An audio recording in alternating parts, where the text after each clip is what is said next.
Why do bad things happen to good people? In other words, if you're good and you do everything in this world and you're trying to just be a good person, why in the world would God allow something bad to happen to you? Think of all the people that died in the Holocaust, people which did nothing wrong in their lives, and they just died for no reason, seemingly. Why?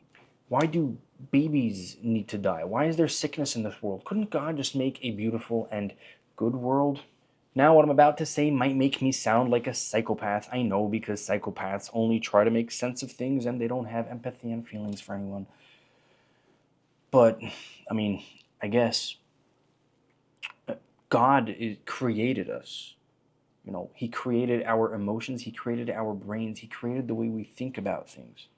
So He created the fact that we feel bad and regretful and empathetical. Is that a word? To people who are going through a hard time. He created the fact that we're scared of death and that we see death as a bad thing. So, is it really bad? In other words, everything we see in this world is just based off our comprehension and understanding of things. Who said these things are actually mean and bad? Perhaps when people come back to God, everything is nice and beautiful and dandy, and we start to understand, or perhaps not understand. In other words, we connect with the truth and essence of what everything really is, which is beyond the way we humans comprehend good and bad.